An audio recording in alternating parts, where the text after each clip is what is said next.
Jabatan Kastam Diraja Malaysia JKDM Perak berjaya mematahkan cubaan menyeludup dadah serta pelbagai barangan lain di 4 lokasi berasingan dengan nilai rampasan keseluruhan berjumlah 10.9 juta ringgit.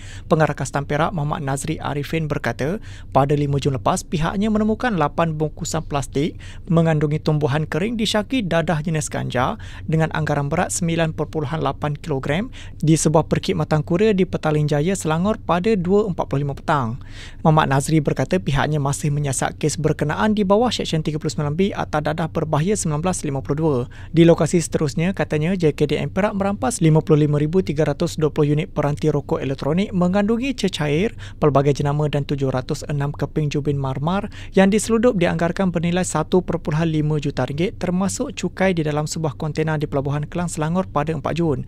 Beliau berkata modus operandi yang digunakan ialah melakukan pengikraran tidak benar terhadap barangan dagangan dan kes disiasat di bawah Seksyen 133-1-A Akta Kastam 1967. Beliau berkata demikian pada sidang media di Ipoh pada 1 Julai.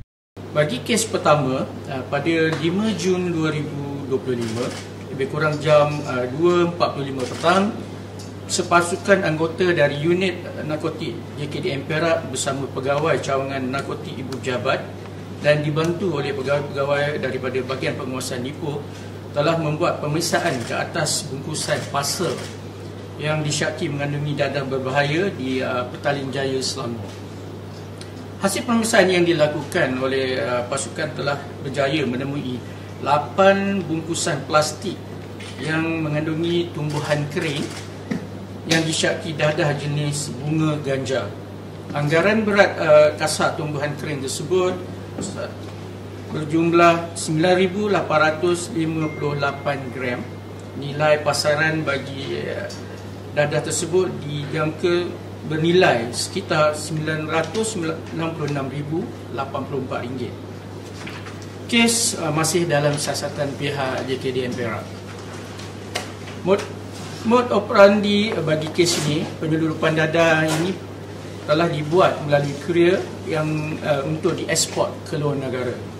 Tumbuhan kering yang disyaki bunga ganja tersebut disembunyikan di dalam kotak kilam angin dan kotak kolam angin. Kes ini disiasat di bawah Seksyen 39B Akta Dadah Berbahaya 1952 dan boleh didakwa di bawah peruntukan yang sama, yang mana jika disabitkan kesalahan boleh dihukum di bawah peruntukan Seksyen 39B-2 Akta Dadah Berbahaya 1952.